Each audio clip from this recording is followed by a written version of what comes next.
Hey everyone, it's me, Goji Rex, and today we're doing our Save the Earth Melee developer Ask Me Anything. And I am joined with our music man, Zane Goen. Hello. And our other man, Jacob. Hello. So these two are going to read off some questions to me that you guys submitted through Twitter, and I will be answering them.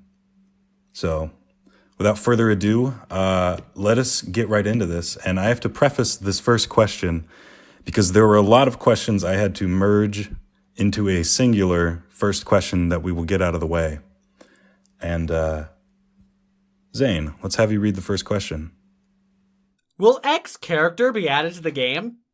So, probably, yeah. It'd be really cool.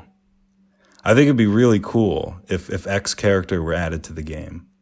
But unfortunately, I will not be answering any questions relating to newcomers. Jacob, let's go to question 2. How many new characters are there? Oh, man. Oh, good lord. Lots of character questions. A few. There's a few. Zane, question 3. Who started the team and how are you all working so well together? So, who started the team was a fella named Psych. He created the Discord server and he got us all together. And Psych is no longer a part of the team. He left for his own personal reasons going on with his life. And we work well together because I would just say that we're all very chill. We're all very relaxed and we don't have any deadlines going on. And we just kind of make things and then share them with each other and give each other feedback. And we do things kind of at our own pace. And I think that actually, conversely, really helps with productivity, I would say, because there's no need or really like pressure. And that makes us not really procrastinate because the game gets done when we finish it. It doesn't get done at like a set date. And yeah, like I think it's impressive that for 10 months, the developer channels have only had like good vibes, you know, like it's never fallen apart. There haven't been like any huge arguments. Like we've had disagreements, but it's never really like gotten to the point where we've like disliked each other or we haven't worked well together. So, yeah. Will you have a stock option for 4-player mode? It was always annoying having to play with the point system in the original games, when you played with 3 or 4 people. It would be fantastic if there was an option for just health and stocks. Okay, so for those who don't know, stocks are, like to use Smash as an example, stocks are the term for like a life, for lives in a fighting game sense. Sort of. We have a new way to play melee mode that I think will be a lot more popular than timed mode. And it will make the 3 to 4 player matches a lot more interesting, and it will be possible to end them prematurely before the timer runs out. So I think you guys will enjoy that version. How difficult was it to change the scale in the monsters, like Destroya being bigger than he was in the vanilla game? Okay, so I didn't do that. That was Dylan, and only he's an Enigma, so only he really knows just how difficult it was, but I have a pretty good idea. That took us, more accurately him, about 5 months to figure out. It could not be done through the original means that we were attempting to do it, which was the actual code of the game itself. And it instead had to be accomplished through something called Lua Engine, which is a plugin for the custom build of PCSX2 for Save the Earth Melee. And once we got that, Dylan figured it out very quickly. It was a much easier alternative than just simple hex editing. So, what happened to Spigot? Why couldn't you use it? And what would that have helped with if you could? Thank you. So Spigot, for those who don't know, was the original engine that Save the Earth was built on, and Destroy All Monsters Melee. And The reason we can't use it is because we don't have the source code. That's pretty simple. Everything that we're doing is being done through hex editing. We're editing the ISO itself, and reverse engineering the game would take way too long to where it's not worth it anymore. At that point, it would just be more worth it to make our own game. It would take years. So that's basically why we aren't using Spigot. And it would help in the sense that we'd basically be able to do anything with the game. But we've gotten this version of the game to basically the point where we can do everything that we wanted to with the source code, with some very specific exceptions that we're still working on. So ultimately, there's not much more we could have done that we wanted to, I would say. Would it be possible at all to incorporate the Star Falcon? Even if it's possible, how would you go about it if you had the option? So the Star Falcon is the lower half of Mogira, and it is actually a model for it actually exists in the game's files. Many people don't know that because Mogira was originally intended to split apart into the land section and the flying section. But they, I guess, scrapped that idea, I guess, pretty late into development because the model for the Star Falcon still exists, but there's no like code or framework for that kind of thing. I will say that we have incorporated the Star Falcon into Save the Earth Melee in some way, and you'll just have to see how we did that. So, Hello, I was wondering, are you going to make a battle damage face skin for Kiryu? yes. Question 9. Are you going for realism and accuracy over anything else? If so, awesome. If not, why not? So no, not over anything else, but realism and accuracy. I would say accuracy to the films is very important, but realism is definitely not, especially for a wacky Pipeworks fighting game. I think ultimately, when I'm designing the gameplay, the only thing I care about is how fun it is to play.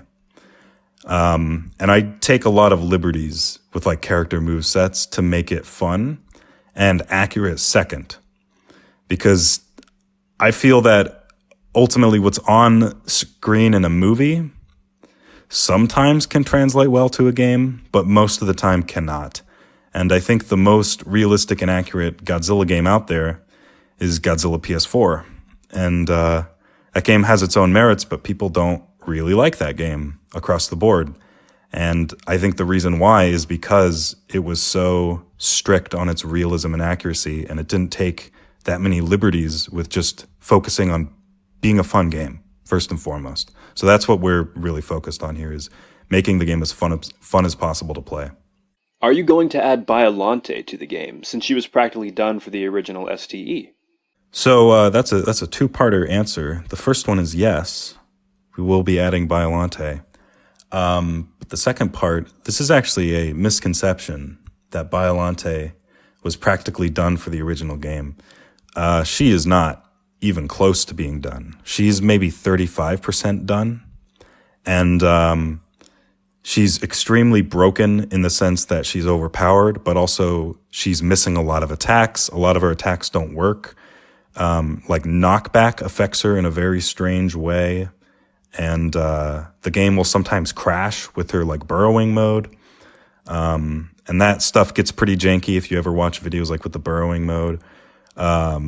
She also doesn't have a get up attack or a rage attack. Like she's very incomplete, and to finish her is going to be a monumental task, but she will be in the game in version 1. How would you handle adding new kaiju to this mod that don't have beam weapons or lack any real form of long-range attacks? Okay, so this question was a lot longer originally, but I cut it down to save on some time. But I did read everything that you wrote, and I appreciate it. I think that a character not having a ranged weapon is just as valid and just as interesting as a character who does. And that was actually something that I didn't really like about Unleashed, was that every character had the same beam weapon. They were all practically identical to each other, and they had very minor differences. They could all beam battle. And I think Titanosaurus or Varan in that game having a beam weapon was sort of a missed opportunity for doing something more creative with the character. Like if they had leaned into Titanosaurus having more wind attacks, maybe like his beam could pull you in and you could get combos that way. That would be far more interesting than just a generic beam. And Varan, I think Varan could function perfectly fine in that game without any ranged attack whatsoever. And he just focused primarily on rushing the opponent down. I think that's just as valid. And I don't think that something like a ranged weapon should be forced if the moveset or the character doesn't really call for it. Will Godzilla 2000 and Godzilla 90s have any changes? Perhaps any that make them feel a bit more distinct and less of a clone? Yes. So every character will have a ton of changes. Every single character. Those two especially are ones that I really want to focus on decloning in as many ways as possible. And you'll just have to see how we end up doing that. Will characters with regenerative abilities like Megaguirus and King Ghidorah have those abilities tuned or changed to fit the more competitive nature of STEM? So I think you're referring to their healing abilities. But I'm not totally sure. But let's just say that you are. And to talk about that, I've already done the balancing for Megaguirus, and she still has her heal. And it fits a lot better into her new moveset and her new balancing than it did before. I'll just say that. And I have not yet done the balancing for King Ghidorah. So I don't know if I'm going to keep his heal or not, or if I'm going to replace it with something else. But I think healing is a pretty valid way to incorporate something into a moveset in a competitive way. It just has to be done right.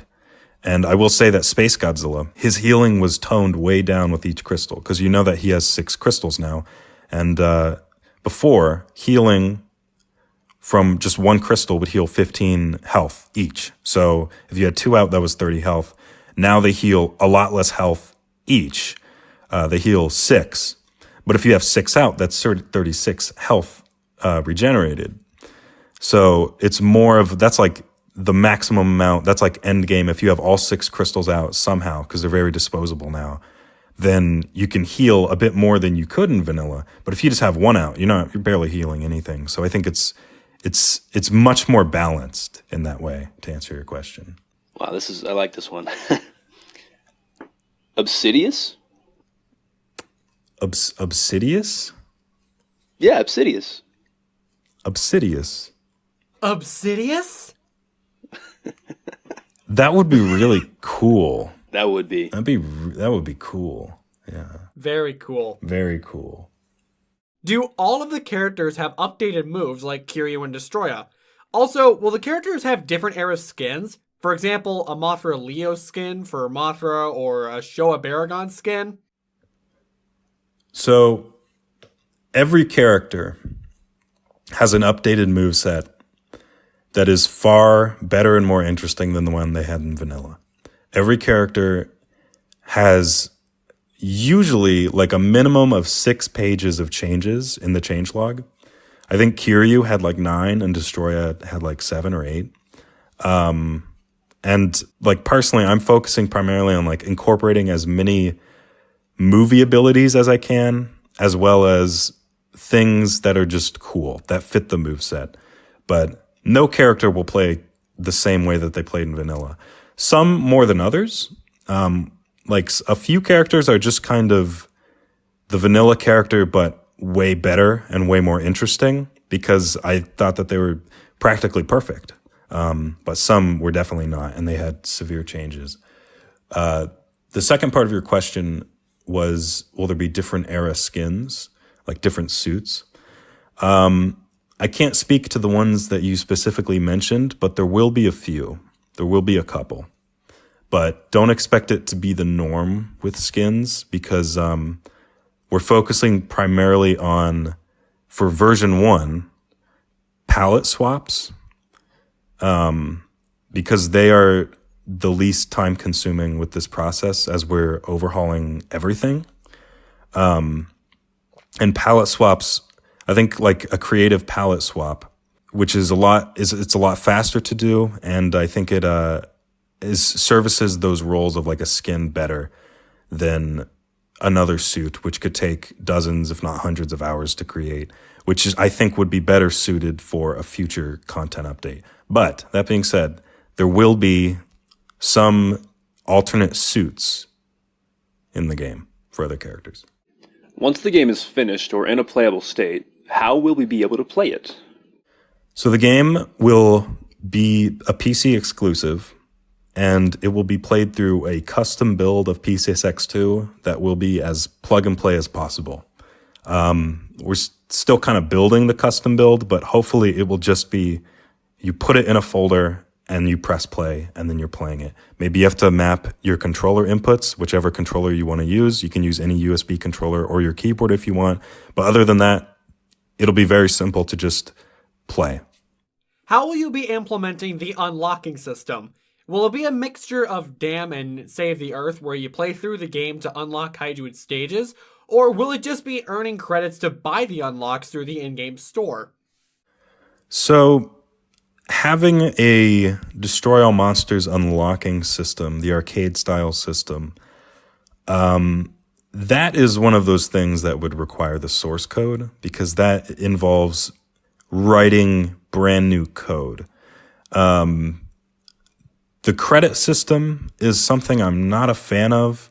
And because this is focusing primarily on being a competitive game, the plan for right now is to just have everything be unlockable or unlocked already.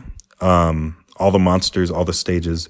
But there will be things that will be unlockable, specifically relating to a ton more like gallery items, as well as maybe some skins, maybe some alternate stage appearances. But in terms of all of the content, it will be immediately available. So, how's the process of stage development coming along? Have you guys figured out how to add new stages? So, Jacob, this is actually a question I feel is better suited for you since that's what you're currently working on right now. Okay. So, Jacob, how's the process of stage development coming along? Have you guys figured out how to add new stages? Not necessarily. No, I wouldn't give you a full answer, yes or no. It's something that we're definitely working on, and it's something that I'm definitely extremely interested in, and that I would love to have. But with the way the game works, I think the best way to create a new stage is to do it from a stage that's already existing.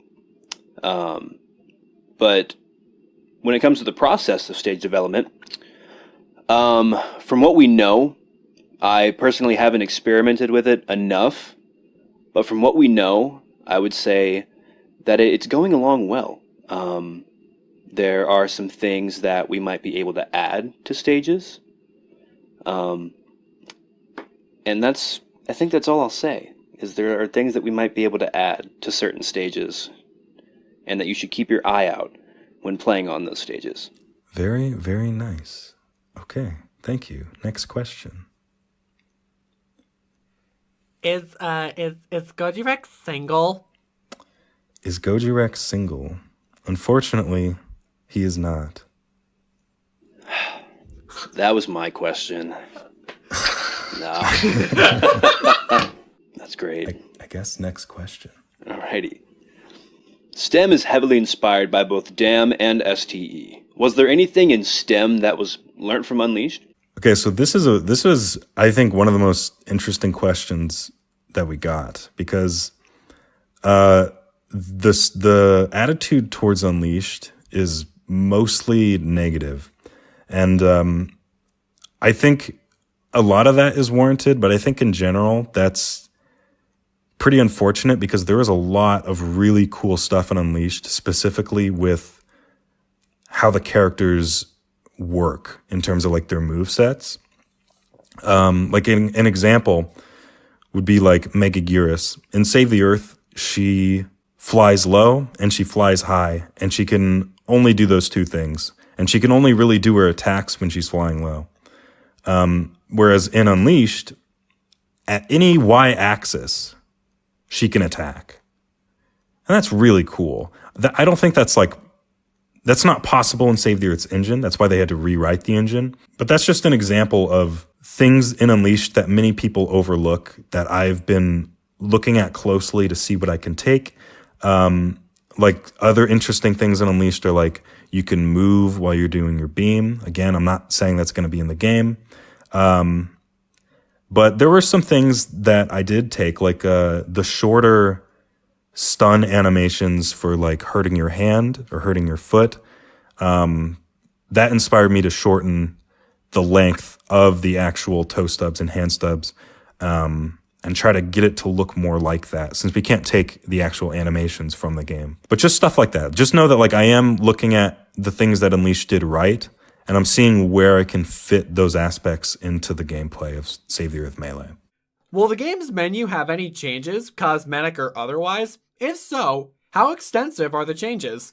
So the game's menu is something that we've barely implemented the changes for, but we do have very extensive plans for a completely different looking main menu that still kind of keeps the overall feel of the original, where it's in a submarine, there is Godzilla's eye, but it merges those aspects with what I feel is the best menu in the series, which is Straw Monsters Melee.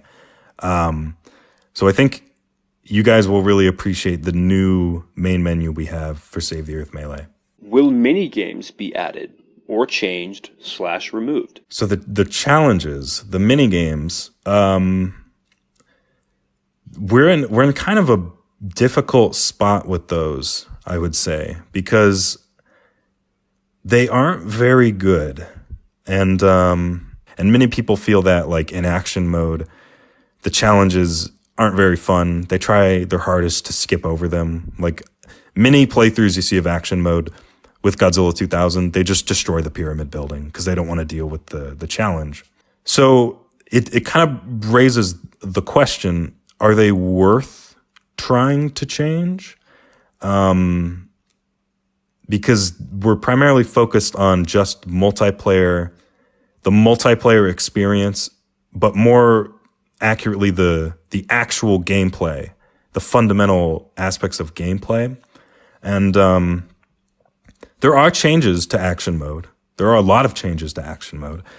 But when it comes to the challenges themselves, I have noticed that they are a lot more fun to play just because of like the universal mechanics of the game and the character specific mechanics.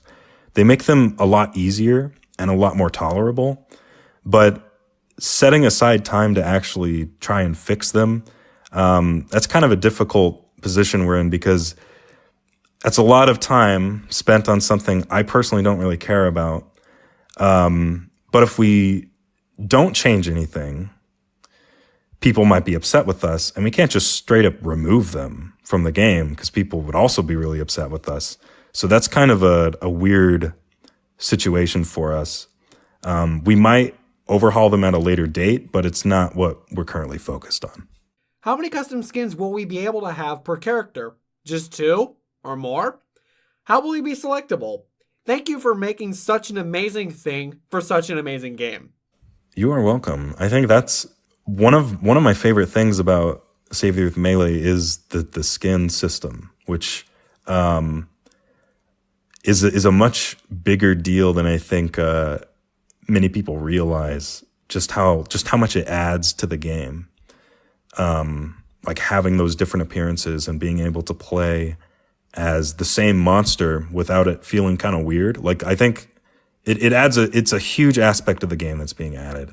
And in terms of how many skins, we want a minimum of 4, and it looks like there's going to be a maximum of 6. So some characters in version 1 are going to have 4, some are going to have 6. And the goal with all the future updates is to bring everyone up to 6, because that seems to be like the max amount that we can realistically have universally across the board. And some characters we are cutting some skins to make room for others because we just can't decide the 6 best ones. And some we have like no idea what we could even do for a second or a third one. So it's going to be really interesting to see how we end up adding 6 in future updates. But for version 1, we should have 4 for every character. And then I think another part of that was how are they selectable? They are selected through the character select screen.